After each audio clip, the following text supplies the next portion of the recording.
باري علم الدين كاتبة ومحللة سياسية. بطلع على التلفزيونات بعمل تعليقات على السياسة العربية واللبنانية. بعلم بالجامعات الأجنبية، بعلم صحافة وبعلم تواصل. بحب كتير اجي على لبنان من وقت لوقت وبتابع ريكاردو وبحضر المؤتمرات تبعه برا. أنا زوجي وأم وعندي طبعاً أحفاد بحبهم قد كل الدنيا.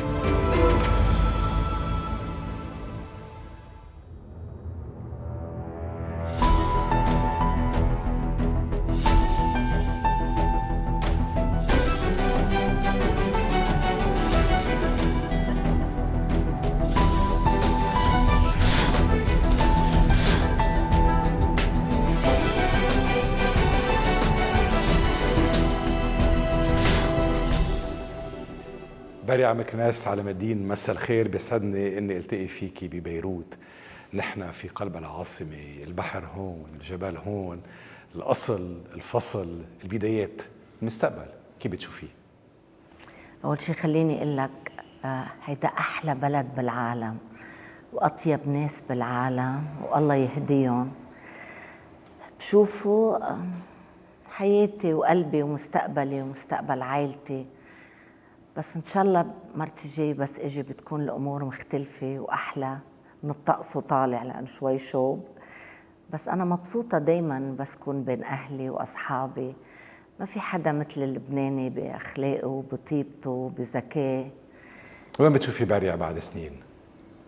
عم تشتغل مثل العادة، عم تكتب، عم تقول الحقيقة دايماً، واقفة حد القضايا المحقة دايماً. حد ولادي، حد أحفادي، حد بلدي، إن شاء الله أقدر أرجع على بلدي. كمان بحس بلدي بريطانيا لأنه بريطانيا عطتنا كتير وساعدتنا كتير. ويعني أنت مواطن من العالم، أنت يوم في الخليج العربي، يوم في المغرب العربي، يوم في أوروبا، يوم في أمريكا. الحدود دابت معك أنت وصار الدنيا كله هو موطنك بالأخير. لكن بيبقى للأصل طعم مختلف، بيبقى للفصل نكهة مختلفة. وقت بتوصلي إلى لبنان، هل بتزوري طرابلس؟ تعني لي طرابلس لأنه والدتي أما من بطراتيج بالكورة ومدفوني هونيك، ووالدي مدفون بطرابلس. بس اللي عم بسمعه عن طرابلس بخوفني لأنه بيقولوا لي إنه الوضع ما تغير والبلد ما تقدمت، ومعالي النواب أو سعادة النواب الموجودين بنعملوا كفاية. حقيقة ما رحت صار لي فترة.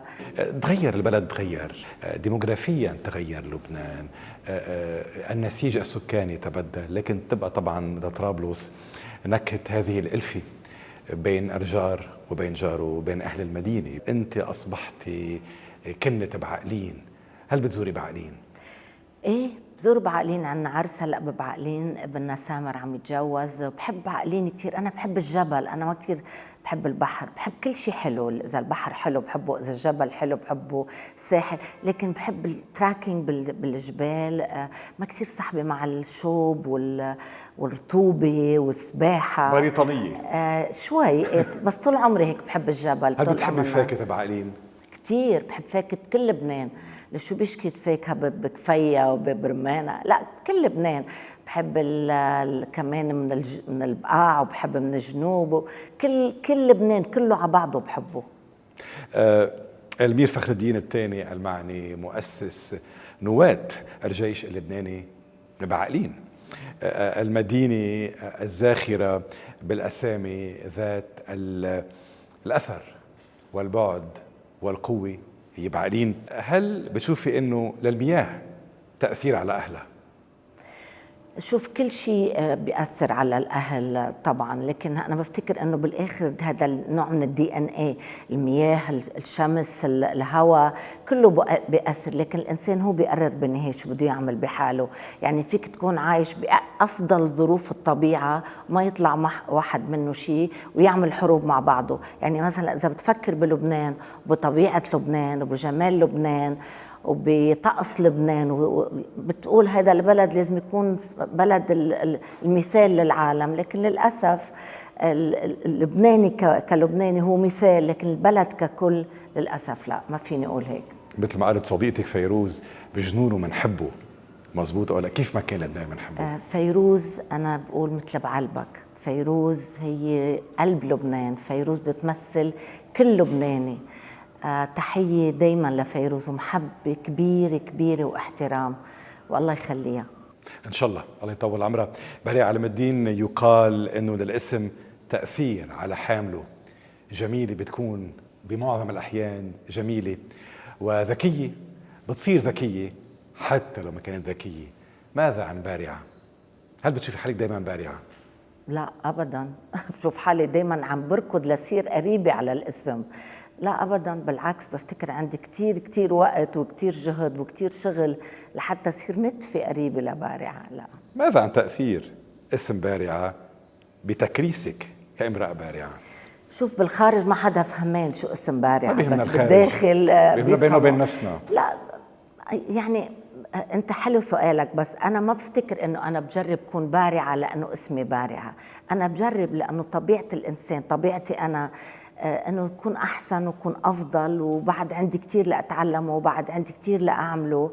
ان شاء الله ان شاء الله اقدر اوصل للصفة اللي هي الاسم بارعة.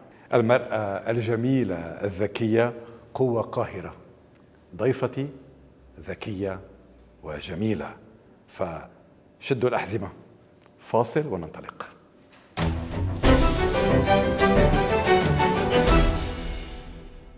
ينطلق الحوار مع ضيفتي الصحفية ومحللة الشؤون الخارجية والدولية بارعة علم الدين.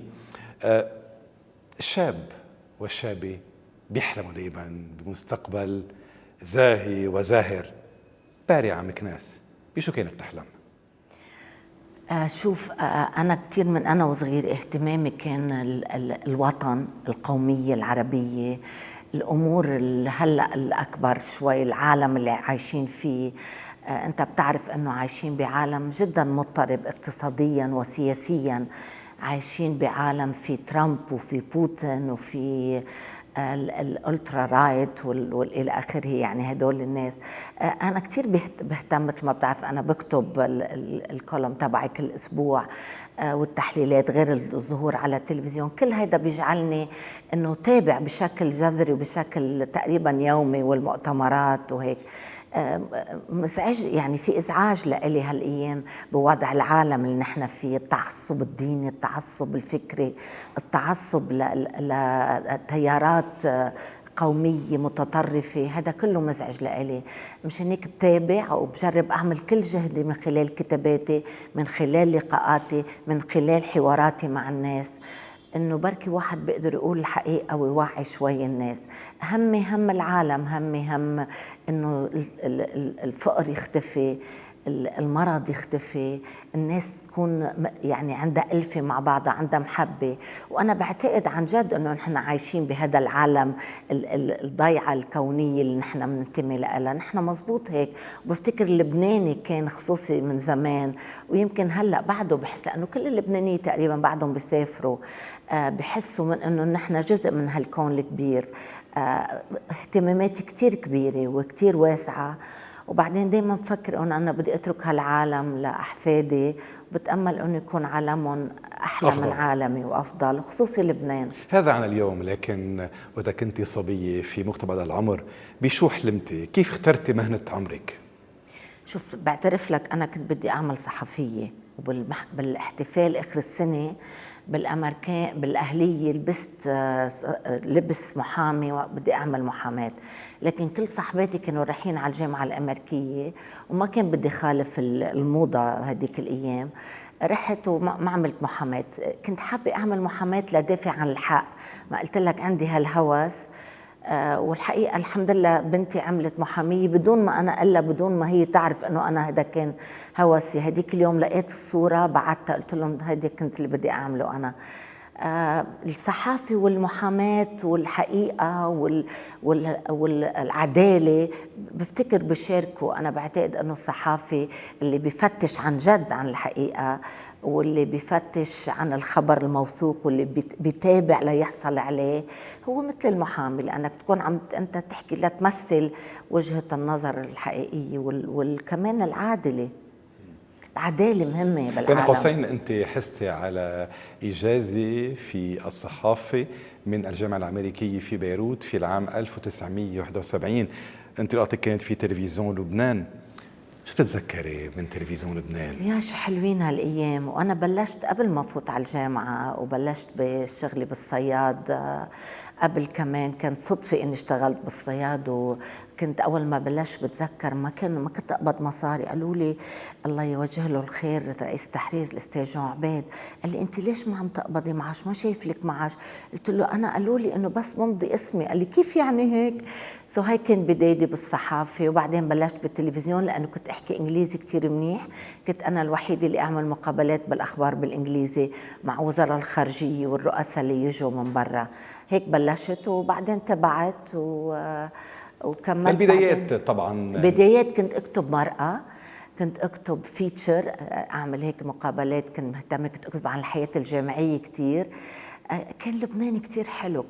كنا عايشين بهيك غيمه سابعه، بعاد عن، ما كان في شيء يهزنا، كله كان حلو. بسط. يعني تلك الحقبه بنحكي عنها اليوم، نتغنى فيها وبنوصفها بالزمن الجميل، يمكن ما كنا نعرف وبنتمنى لو عشنا فيها حتى لو ما عرفناها. يعني انا جيلي يلي ما عرف هذه المرحله، وتبنحكي عنها نقول رزق الله، ونقول يا ريت عشناها وعرفناها وأدركناها. كان في نوع من البراءة، كان في نوع من السذاجة بين قوسين، لكن لهالصفتين هيدي اللي هن طبعا نقيضتين لبعضهم، في جمالية، في حلاوة. إذا بدي أسألك أنت عن طموحات الماضي، توقعات الماضي، زملاء الماضي، شو بتتذكري؟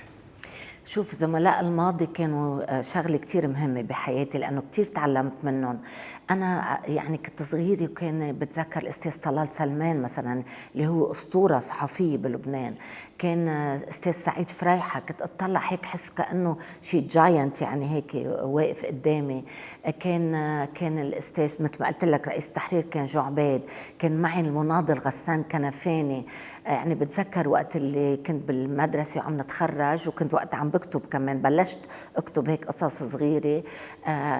انتخبت ملكة جمال الربيع. ملكة جمال الربيع مش كانت جمال، كانت إذا كان عندك علامات منيحة، وكنت عندك شوية شعبية بين البنات كمان. كان عندك كل شيء مسبع الكرات. ثانك يو. بس لبست فدائية لأنه كانت وقتها يعني، وبعدها طبعا القضية الفلسطينية هي القضية الأولى.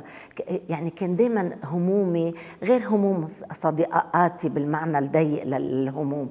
هموم في اللب، هموم عميقة، مش في القشور.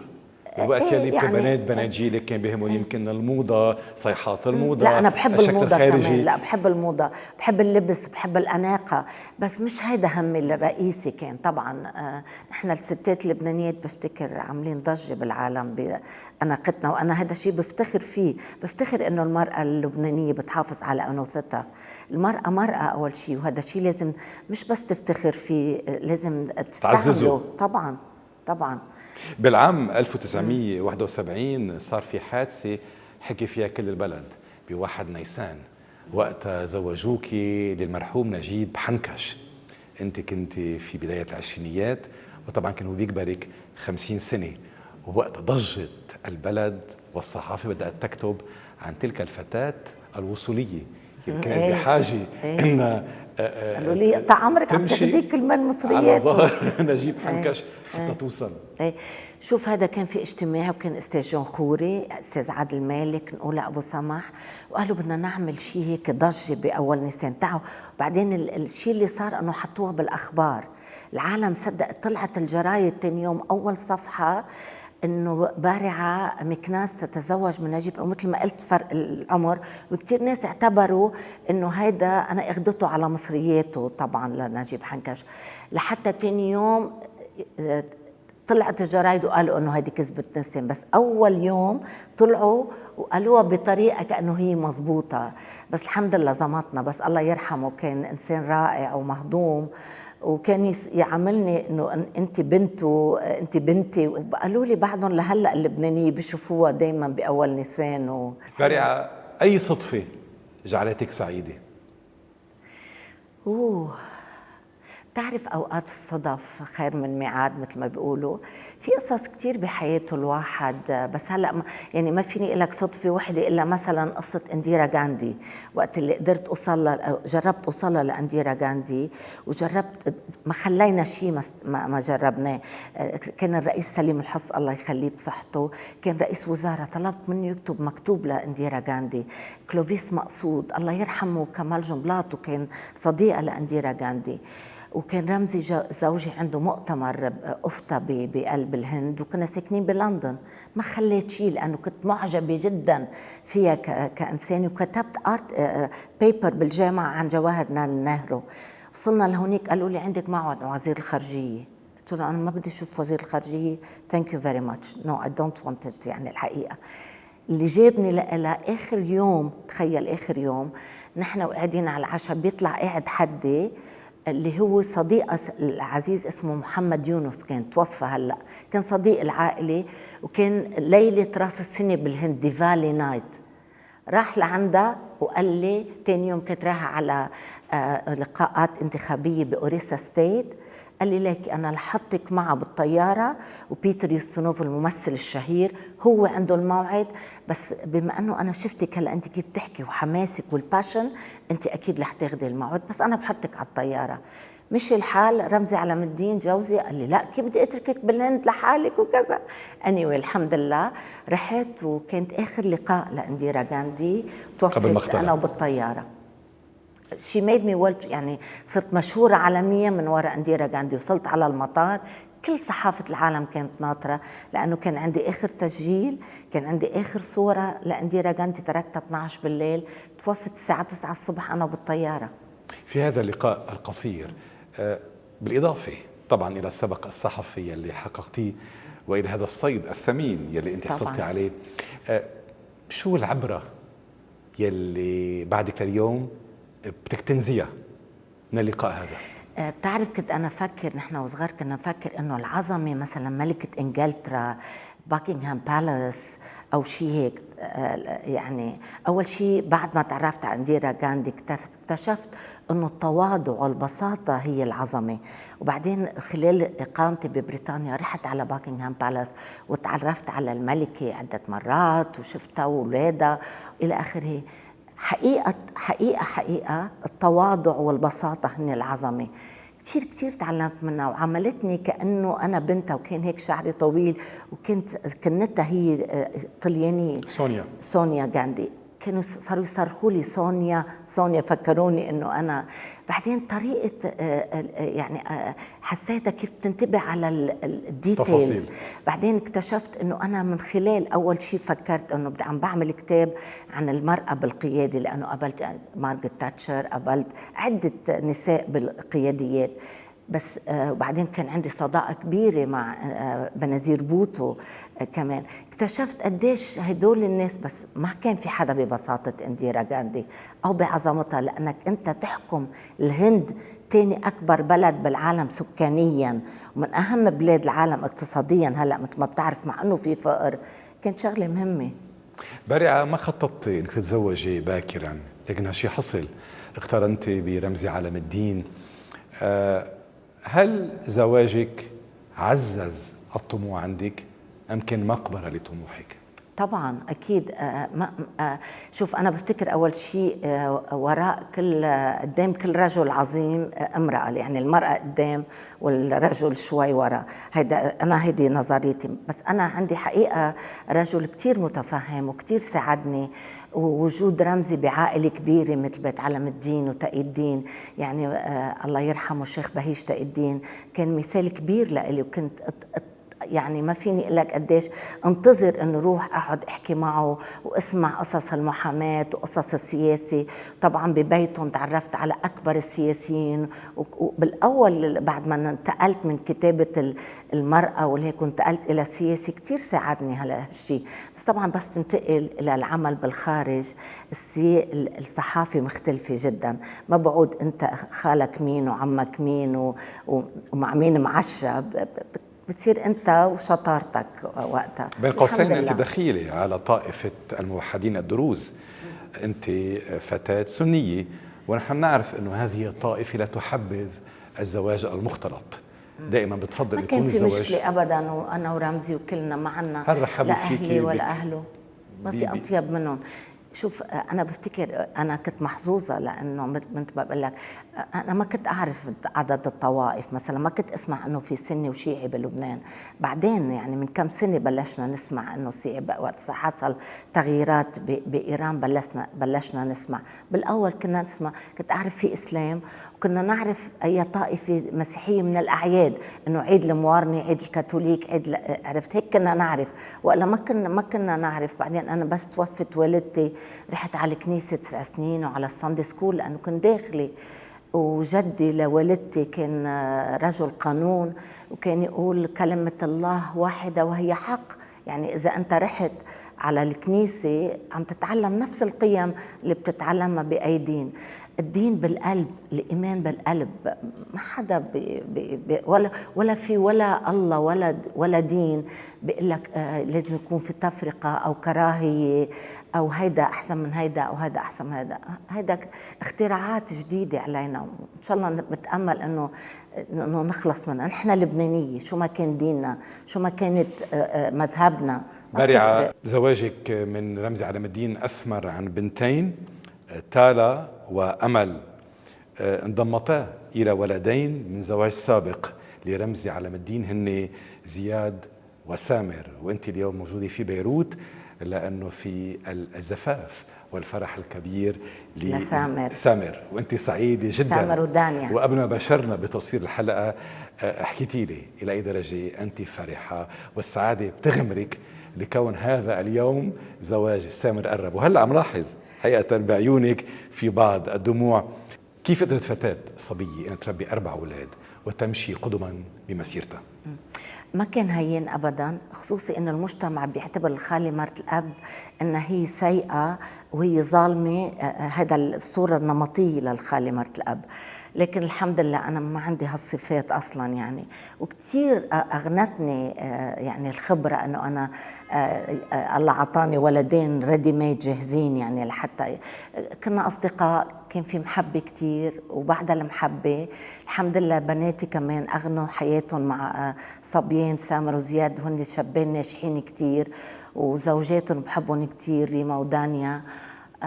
نحن عائلة كبيرة بس كتير كتير قريبة لبعضنا. طبعا مثل كل لبنانية مثل ما بتعرف مفرقين، زياد بنيويورك، سامر 3/4 وقته هون، تالا بسنغافور، أمل وين ما كان بالعالم.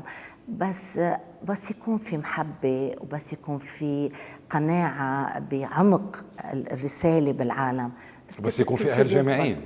بس كمان يعني ما كنت لحالي، كان في مين يساعد بالبيت وهيك، لأنه أنا كنت داخلي الحقيقة. وقت تزوجت تقريبا طلعت من الداخلي إلى الزواج، بس الحمد لله مش بارعة علام الدين، بدايتك كانت مع الشعر، كتبتي شعر.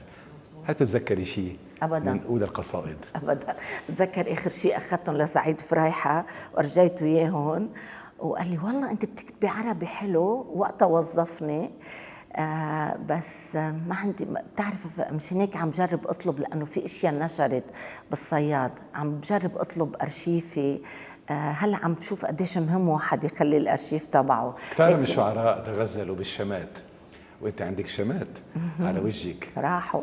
مين تغزل فيهم؟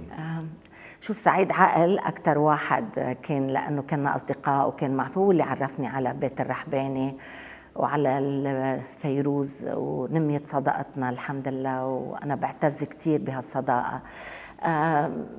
بس تعرف يعني البنت الصبية، وكان لبنان بلد محبة، يعني عدة ناس، بس بفتكر أكتر شيء بتذكر سعيد عقل.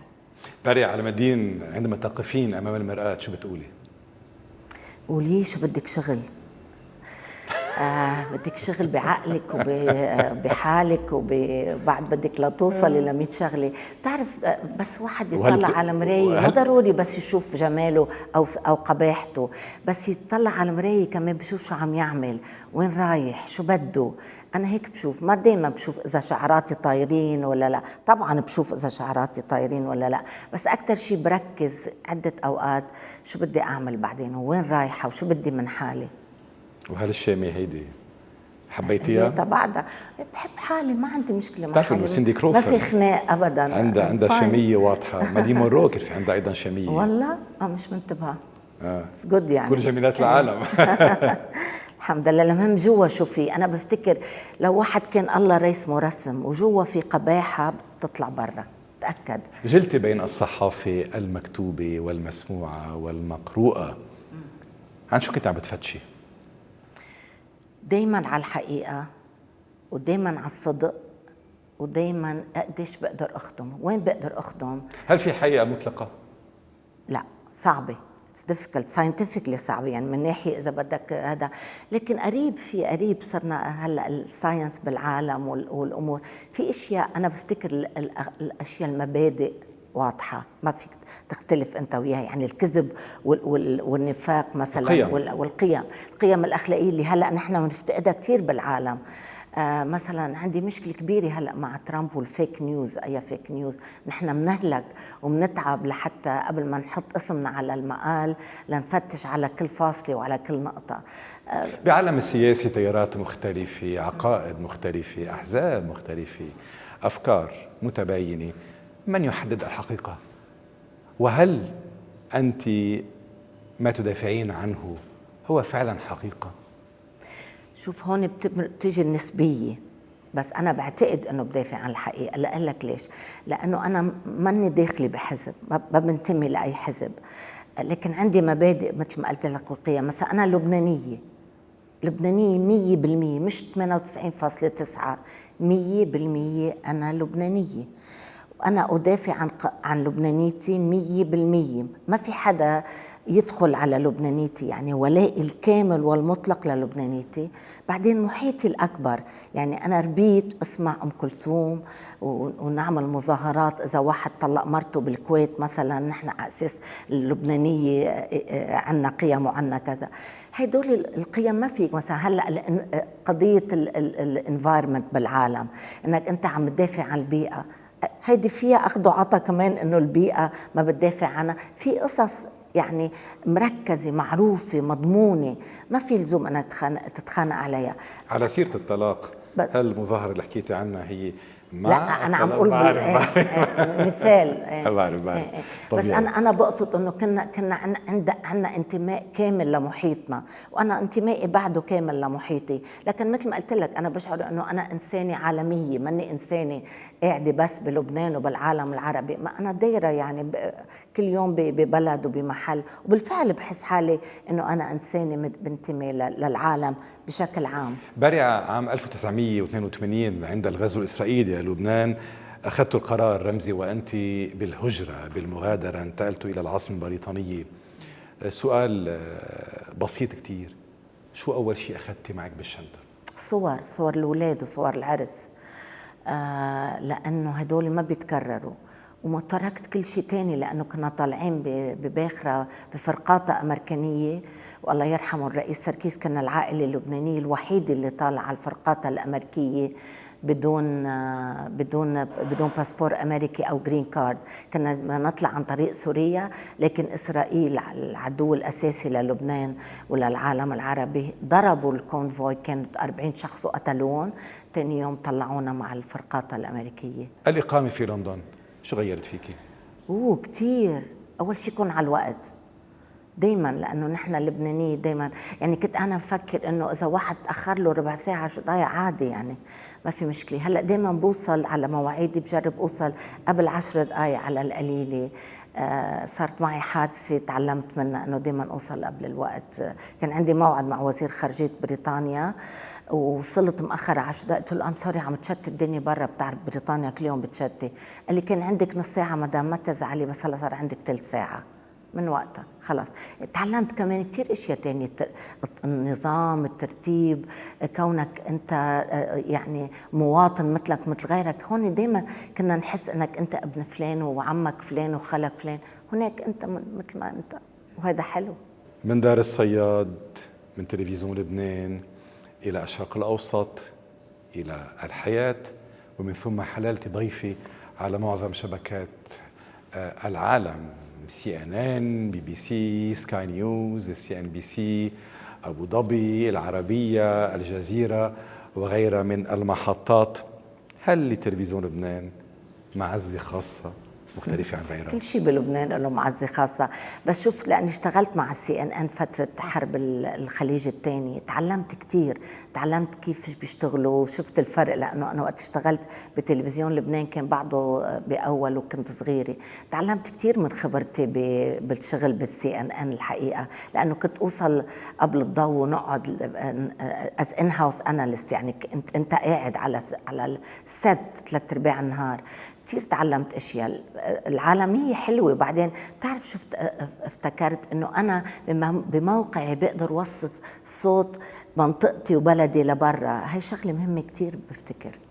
التأثير الذي يترك في حياة الآخرين هو أكثر الأشياء قيمة في الحياة، وهي امرأة أثرت وتأثرت. فاصل ثاني، ابقى معنا أصدقائي المشاهدين.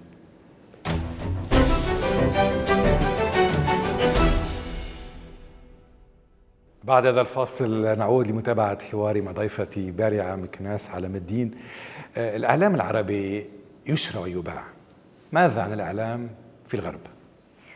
شوف للأسف صار صعب كتير تلاقي إعلام بالمطلق مثل ما كنت عم تسألني، يعني محايد، موضوعي ومحايد كمان. لكن بالعالم العربي شكل تاني، يعني شيء مختلف كليا، كله هذا تابع لحزب وهذا تابع للدولة وهذا مش هيك. الله يساعده المواطن العربي منين بده ياخذ الحقيقة بالفعل. وللأسف إنه نحن بالعالم العربي بنقرأ العنوان وما بنقرأ المضمون. دايما المعلومات، وبعدين 3/4 الناس ما بقى تقرأ جرايد، بتتفرج على التلفزيون هي عم تتفرج على التلفزيون بتعمل زيارة، بيجي دايما بحس انه الخبر منقوص، او عرفت شو قصدي، او مش مفهوم بالمعنى الحقيقي. لكن ما في شك انه الاعلام الغربي يخضع يعني لمعايير مختلفة جدا، وبعضه كتير افضل. يعني مثلا مثل جريدة الفاينانشال تايمز او الايكونومست او نيويورك تايمز، مهما قال عنا الاستاذ ترامب، يعني بالفاينانشال تايم، واشنطن بوست، عندهم مستويات محترمه جدا، خصوصي الصحافي الانفستيجيتيف او الكتاب الرأي الاستقصائي، شيء كثير مهم الحقيقه. للاسف هنا في عالمنا العربي الصحافي ضحيه، لانه مسير وغير مخير. يعني هو ملتزم بسياسه الصحيفه او المطبوعه اللي بينتمي لها، ومن الصعب حقيقة أنه يقدر يفوت في هذا الاستقصاء وفي هذه الأبحاث ويكتب تقرير عنا. أو يكتب تقرير أو مقال بكل موضوعية بكل حياد مثل ما قلت قبل شوي. يعني ما بدنا دائما نقول أنه الصحافة، برأيي الصحافة ككل اليوم تمر في هذه التجاذبات، تشرى وتباع، لكن الصحافة لا، في الكثير من الأحيان هو كإنسان هو ضحية لهذه التجاذبات. بارعة، ربطتك بالزعماء والقادة والسياسيين أينما كان في هذا العالم علاقة في الكثير من الأحيان تحولت إلى صداقة. أنت في معظم الأحيان بير أسرار، يعني أنت مؤتمنة على أسرار، كنت شاهدة على أمور، على قرارات، على أحاديث. هذه الأسرار أو هذه الأحاديث هل رح نوصل ليوم فيك تحكي عنها وتدونيها بكتاب؟ ما بفتكر، لأنه كتير بكون قليل اللي بقدر داونه بكتاب. أنا كتير أؤتمن على شيء بيقول لي حدا هيدا مش للنشر، يعني مش للنشر لا هلأ ولا بعد 100 سنة. بس الكتاب اللي بفكر أعمله وأهديه للصحافة، وخاصة الصحافة اللبنانية والعربية، هو كتاب عن كيف تصل إلى الموعد، خصوصي أيامي أنا. يعني هلأ إذا أنت صحافي بالCNN عم تطلب موعد من حدا شيء، وإذا أنت صحافي بالجريدة، ما بدي أقول حتى ما يقولوا بجريدة لنقول لبنانية مين ما كانت، ما رح تقدر توصل لنفس الشيء. مزبوط. أيامي أنا الوصول إلى أنا طبعا تخصصت بالمقابلات مع زعماء العالم، الوصول إلى هذه اللقاءات كان جدا مشوق ومثير للاهتمام. مشان هيك بدي أكتبه هذا الكتاب وأهديه للصحفيين بالعالم العربي وخاصة بلبنان، وعم بكتب كتابين تانيين إن شاء الله قريبا إن شاء الله. أهم الحوارات يلي بيجريها الإنسان بحياته والصحافي بشكل خاص هي مع نفسه. هل حاورتي نفسك بيوم من الأيام؟ بخاف بس من وقت لوقت ايه، لانه دايما بنتقد حالي. شو أصعب سؤال طرحتيه على نفسك؟ اصعب سؤال يمكن كيف بقدر ضبط وضع العالم العربي وضبط وضع لبنان، هذا أصعب شيء. هل وجدتي الجواب؟ لا أبدا، يا ريت لو وجدت الجواب بس بجرب قد ما بقدر. وطبعا على الصعيد الشخصي دايما واحد بيسأل حاله إذا كان هل أنا أخت جيدة، هل أنا أم جيدة، هل أنا زوجي مثل ما بدي. تعرف هدول العلاقات دايما بتخضع لامتحانات دايما، بس بفتكر الحمد لله أنه ماشي الحال. شؤون المنطقة ليست سهلة أبدا، وطبعا تطرقت إلى هذا الموضوع. كل شيء ملبد، المستقبل غير واضح. عندما تحللين على ما ترتكزين؟ ما هي الأبعاد والعناصر اللي بترتكزي عليها؟ وأين هي مصادر بارعة على مدين؟ مصادر كتير قد ما بدك. مش هناك علاقاتي كتير مهمة.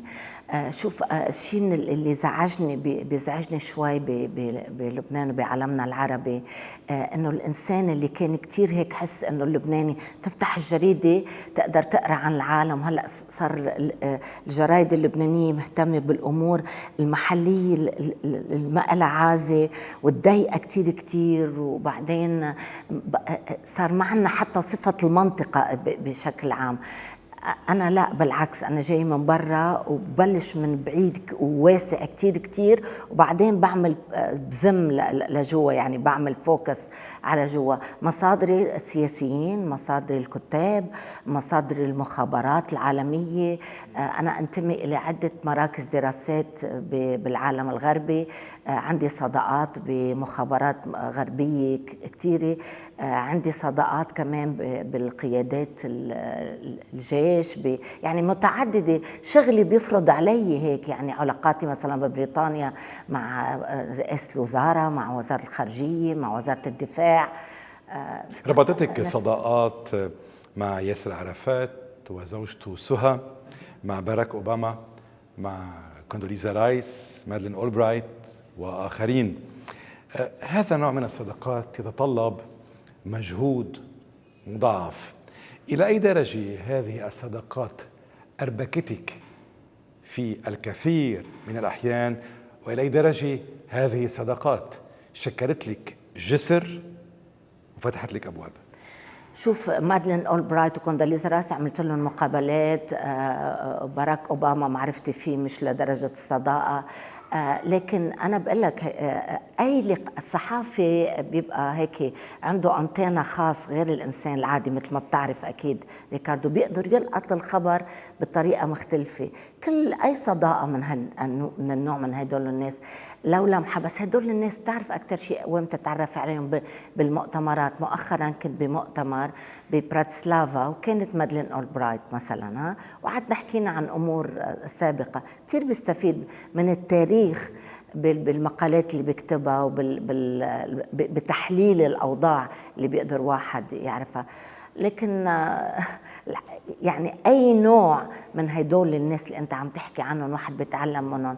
أبو عمار من الناس اللي كنا دايما نعتبره هو اللي وضع القضية الفلسطينية على الأرض العالم، طبعا خارطة العالم. زوجته سهى صديقة ولا تزال صديقة، وهي الحقيقة ساعدتني كتير بالوصول إلى أبو عمار. وكنت الصحفية الوحيدة اللي عملت لقاء مع أبو عمار وصورت شو أخذ معه ليرجع على غزة. كانت كل صحافة العالم موجودة بتونس بما فيهم نيويورك تايمز والواشنطن بوست.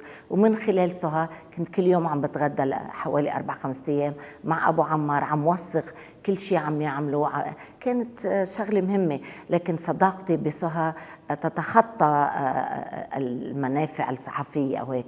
هي إنسانة رائعة، وزهوة بنت كتير محترمة، عم تعمل هلأ ماسترز بالسياسة السلام، تحياتنا طيبين لسهى. أنا زمان ما التقينا وبتأمل نلتقى في المستقبل القريب ونجري حوار إن شاء الله. بارعة على مدين، نتابع تحليلك بشغف، ولكن الليلة بيطلب منك أنك تلخصي بعض القضايا الكبرى بجملة، وهي طبعا نتيجة مئات التحليلات. ماذا عن ظاهرة بن لادن؟ مقيتة ومشكلة، وفتحت أبواب إلى داعش وإلى يعني منظمات تانية. أنا بفتكر أثرت كتير على العالم الإسلامي بشكل عام، مثل ما أثرت ظاهرة الحشد الشعبي بالعراق أو الحوثيين أو حزب الله أو غيرهم. هدول أي نوع من التطرف لا يشكل عائق أمام الحوار، أمام السلام، أمام الوصول إلى الحل الوسط. أي نوع من هدول الأنواع اللي أنا ذكرتها شيء مزعج جدا، ومش بس مزعج، يعني الكلمة مزعج مش مزبوطة، بيعمل شرخ بين الحضارات، بيعمل شرخ بالدين، بيسيء فهم الدين. وأنا ما بفتكر إنه أي دين يعني الدين الإسلامي له علاقة بهذه الحركات المتطرفة. اليوم هنالك من يتوقع حرب في المنطقة، هل بتشوفي حرب مقبلة في العالم العربي؟ شوف، أنا خايفة من غلطة، والحرب اللي بنحكي عنها ما افتكر رح تفوت جيوش على بلاد وتطلع الا طبعا اذا الله لا يقدر صار في حرب بين عدوتنا اسرائيل بين لبنان وحزب الله. وبتامل، انا بحس انه حزب الله عنده وعي كافي، بتامل انه ما ياخذنا ما يجرنا الى حرب، لانه الحرب تسيء لكل اللبنانيين مش بس لفئه معينه. ونحن حزب الله لبناني، والناس اللي بدهم يروحوا لبنانيه، وبنتمنى بس الخير لكل الناس. وانا بتامل انه لبنان يوصل لوقت نصير كلنا حزب واحد اللي هو حزب لبنان. بتأمل لا، لكن دايما في خوف إلى سوء الحسابات مثل ما بيقولوا، أو غلطة. الوضع بالخليج مش هين أبدا، في جد، في يعني شد بالمنطقة، شد كتير مزعج. التمدد الإيراني مش معقول يستمر مثل ما هو. المنطقة اليوم ممسوكة من إيران وتركيا وإسرائيل، أين هم العرب؟ حلو سؤالك، وأنا مثلك بسأل وينهم، ما بعرف.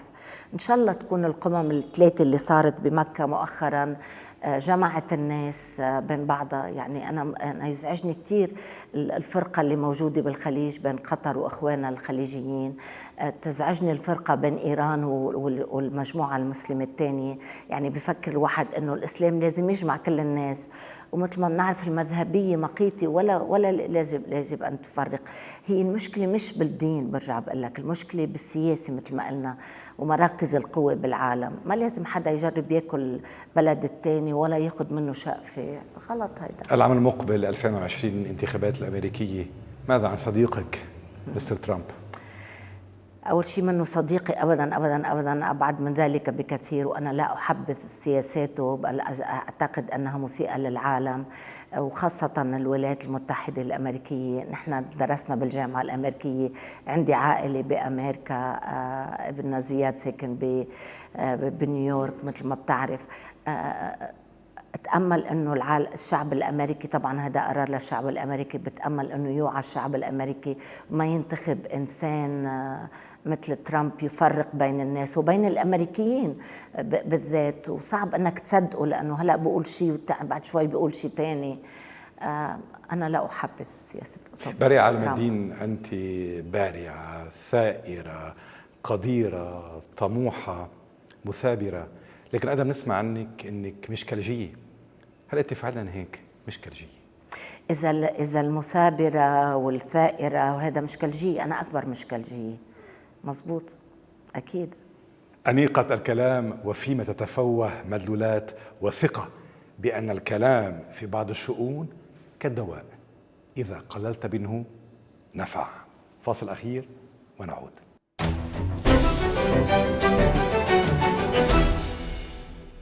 القسم الأخير من حواري مع ضيفتي بارعة مكناس علم الدين.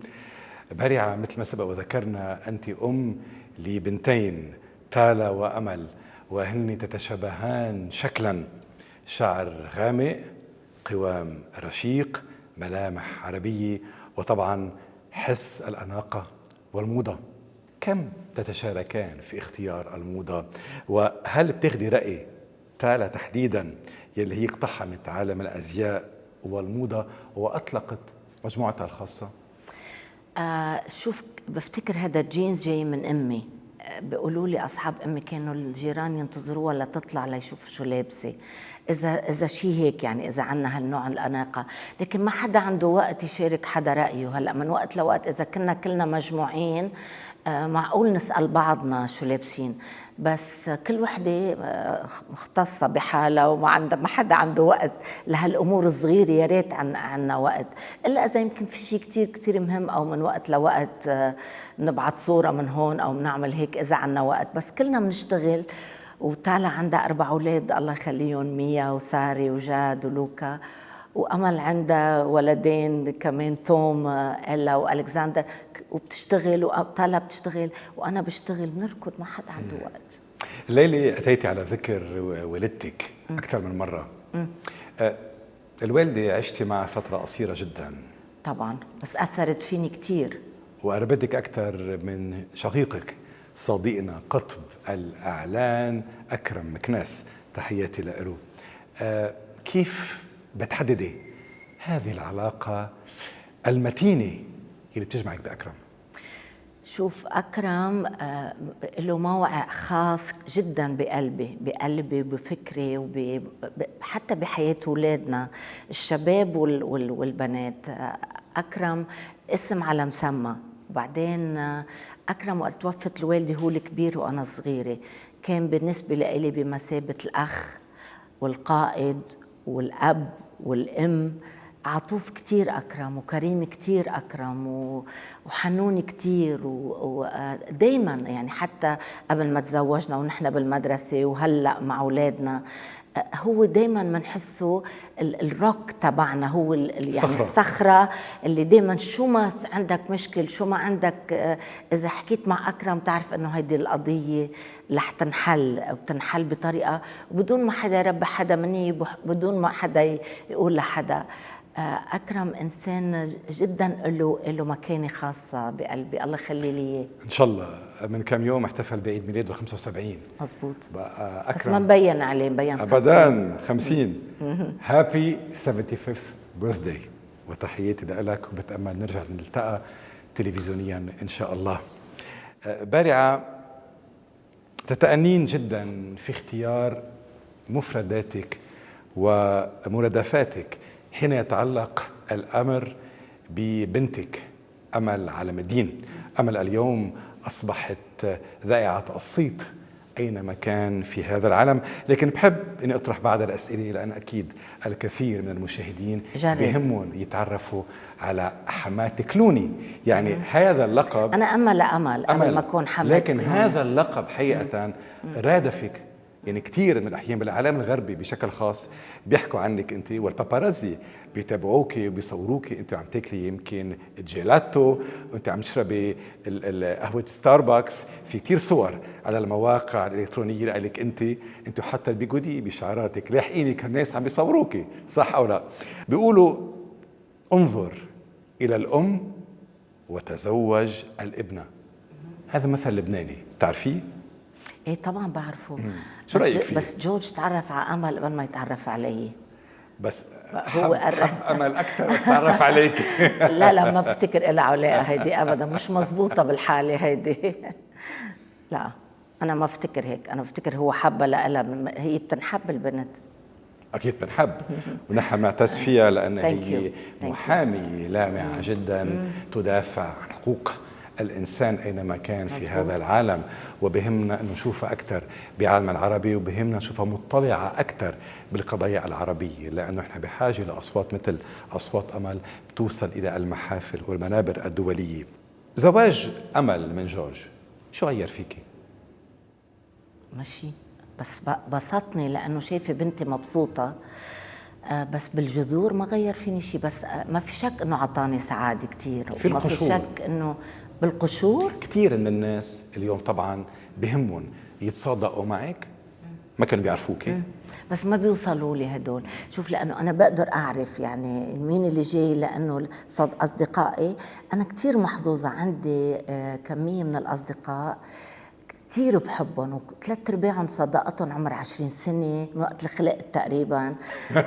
او يعني هدول صداقاتي، هدول تبعين القشور بقدر دغري بلقطهم وبعد عنهم، لانه اصلا ما عندي وقت. بتعرف اهم مشكلة بحياتي الوقت، اذا بتعرف كيف فينا نشتري شوية وقت خبرني. لا لا ما بيوصلوا لي، ودغري بتركهم. بعدين طبعا في كتير بكل الناس بكل المجتمعات، في كتير، بس مثل ما قلت لك ما عنا وقت، كلنا بنشتغل وكلنا مثل ما ملاحظ في تأثير بالمجتمع. اني بطلع اذا بقول لك مشغوله بتقرا لي مثلا، اذا قلت لي امل بتشتغل بتقول لي والله عم تدافع عن هالقضيه او هالقضيه. هدول القضايا ما كتير بتهمنا. وبعدين هو الانسان الثاني جورج انسان جدا مثلنا، عادي بيشتغل مشغول، ما عندنا وقت لهالقضايا هيدي. هو ايرش من ايرلندا. اصله ايرش، ايه زرنا ايرلند مؤخرا من شي 3-4 جمعة، وشفنا تعرفنا على اهله هيك. بتذكر انا كنت موجود هونيك مع عائلتي وقريت بالجريده وقتها انه جورج كلوني موجود بايرلند. مزبوط. طبعا اول مره بروح الايرش بيبل او اهل ايرلندا في عندهم هذه الصلات العائليه، صلات القربة يلي بيقدسوها ويلي بيهمهم يحافظوا عليها ويلي بتجمعهم دائما في مناسبات مختلفه. بجلساتكم انتم اول شيء شو بعيط لك؟ بارعه. شو بدي اعيط لي؟ ما في بابا بيبي؟ ما في لا. ما في اوكي. بس احفادي بيعيطوا لي بيبي، لانه اسمي صعب على الاجنبي، اخترعوا لي هذا الاسم وانا مناسبني. هو صهر لبنان بعد ما صار لبنان ليش؟ هو بحس انه صهر لبنان على كل حال، لانه دائما اذا شاف حدا لبناني بيعيطوا له هيك. ما صار لبنان الاوضاع والشغل والكذا، بس ان شاء الله في تحذيرات ان شاء الله أمنية؟ قريبا. لا ما في هلا تحذيرات قريبه يعني. المطبخ اللبناني هل تعرف عليه؟ اكيد طبعا، هو والولاد، ما نحن يعني عائله بتعرف. كبينيه مثلا؟ لا ما افتكر. بري على مدين اثرتي على بناتك بشكل او لا؟ اكيد. برايك انت شو هي الخصال الاساسيه اللي اخذوها منك؟ بتعرف صعب علي انا اقول، بس هن وصغار ولادك بتصير تقول لهم اشياء بتقولي ما عم يسمعوا ما بردوا، واكيد ما اثر فيهم وما سجلوا، بس بتطلع هيك حواليك بتشوف انه سجلوا. وسمعت بناتي بيقولوا انه نحن الايديل تبعنا امنا او شيء. تامل يكون هيك، بس ما بقدر سمي لك، بس الاولاد خصائص فيهم. الاولاد طبعا بيمتصوا كل ما حولهم، كل ما يقال، شايف وهن بيغروا بالاخير، بيدخل اللي بدهم اياه اكيد، وكل واحد عنده شخصيته. لكن بالاخير اخر النهار يعني انت بارعه على مدين، انت محلله سياسيه تحددين القضايا الكبرى. ماذا عن القضايا العائليه؟ هل هي لغز من الصعب حله بالنسبه لك؟ تعرف انا مع عائلتي مشغوله بمحبتهم، ما بحلل شخصياتهم بمعنى، بس اذا بقول لك انه مش فخوره فيهم قد الدنيا. الاربعه الصبيان والبنتين فخوره فيهم كثير، لانه كلهم الحمد لله هن واولادهم تعلموا اشتغلوا درسوا واثبتوا انه لهم وجود بالعالم. تعالى بتروح بتعمل الديزاينز تبعها لشغل الجزادين ببالي لحتى تشغل ناس، جبت لهم ناس من ايطاليا ليعلمون للفقراء. يعني كلهم بيشتغلوا بالشأن العام، عرفت كيف؟ كل واحد منهم بطريقته، الصبيان كمان. هذا لإلي أنا شخصيا بيعني لي كتير.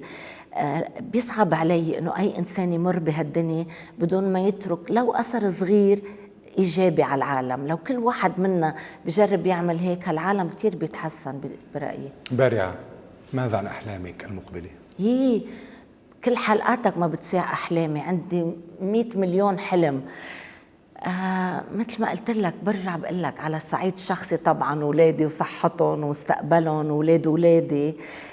ما بدي احكي طبعا على المنطقه واوضاع المنطقه. عندي غرام حقيقي باحفادي ووقت خصوصي لهم.